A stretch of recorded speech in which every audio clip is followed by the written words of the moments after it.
Displacing the Complexity. Hello, I'm Linneo Castello. I'm a professor of urbanism at the Faculty of Architecture of the Federal University of Rio Grande do Sul in Porto Alegre, South Brazil. My research interest focuses on learning the contemporaneity of city forms, especially as far as the concept of place is concerned. City is the result of a process of urbanization. Urbanization implies changes made by humans on nature. Earth changes through the action of humans, and the period of human changes on Earth became known as Anthropocene. Anthropocene is the most recent geological period on the planet, marked by intense changes, atmospheric, geological, hydrological, biospheric.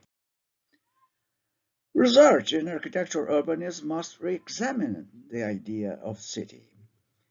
The Anthropocene city. What is the form of the city? This discovery will help the works of urbanism collaborating to guide the urban design actions that will model the city's morphology. Billions of people contained in limited urban environments today. These environments experience constant growth. On the other hand, it is mandatory to try to accomplish at least two conditions in the planning of these environments.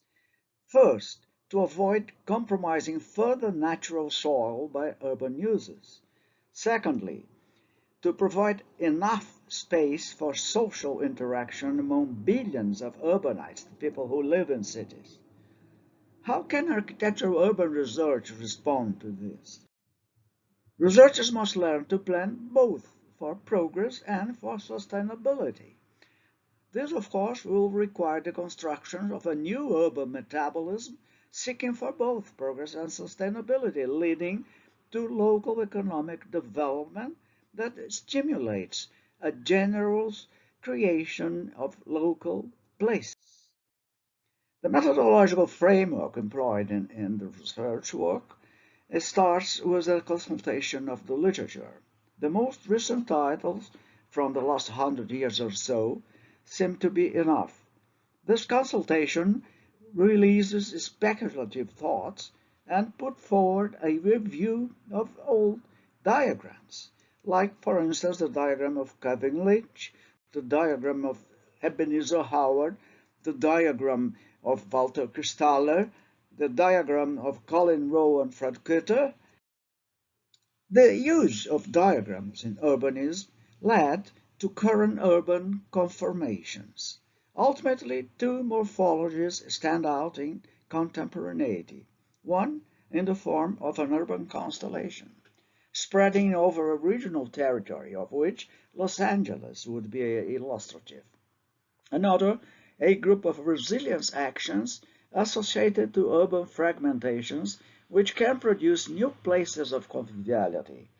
Contemporary London, armed by the agglomeration of old towns, demonstrate the permanence of resilience. Here are the Los Angeles and London diagrams. The city and its complexity, as we study in this conference, become displaced, composing a piecemeal configuration, as in Los Angeles counties and London's resilient former urban villages. Investigations on the concept of place in this new scenario have not stopped. The city being built today will be providing empirical teachings about places. What is their role in contemporaneity? What is involved in placemaking? The configuration of contemporary cities is the major object of my research because its understanding allows for new theoretical speculations. The concept of place today has a new meaning. By place, current literature understands spaces in which people perform their everyday experiences, giving meaning to these experiences. Incidentally, new speculations have been the subject of research by scholars of different times and origins. Today, the literature of place is enriched by new situations since strategies of placemaking and place marketing have increased enormously. And these authors are the authors who can bring new ideas to the studies of place.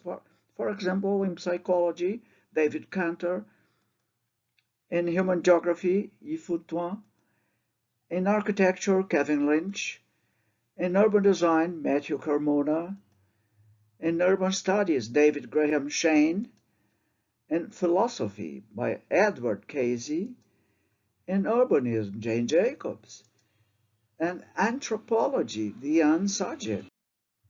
All of them are contributing increasingly to the literature of place. These ones are other good examples of authors studying places today. According to the previously mentioned methodological framework, two directions will be followed in this exercise: a scrutiny of the area's literature, an investigation of newly created places pragmatically perceived in contemporary cities, registered through environmental perception techniques. Literature allows us to rethink the meaning of place, as I did in my book, teaching that invented places represent symbolic representations of everyday life phenomena. It is accepted that these representations become materialized in the urban imaginary of the population, that is to say, places.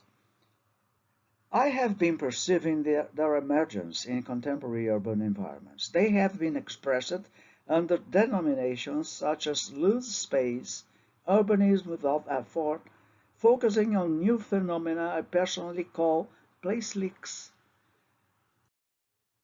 This expression, place leaks, stems from the perception of contemporary manifestations displayed by cities, constructed from a phenomenological perspective. Moreover, place leaks help to explore the innate ability of consolidated place to generate in its own interfaces other new places of conviviality emulated by the original one. Finally, a last note. Nowadays, when many communications take place in the instant formats of streaming media, it would not be surprising that the stimuli emitted by the energy of a place could, in some way, leak into adjacent spaces, opening opportunities for the creation of new places. With this reasoning, it is possible to conjecture that radiating the energy from a place to its interface, chances may arise to generate an entirely new place. This would be the case, for instance, with Tate Modern project by Herzog and de Meuron in London. People, after leaving the gallery, appropriate the gardens as a new place of conviviality. Thank you very much for your attention.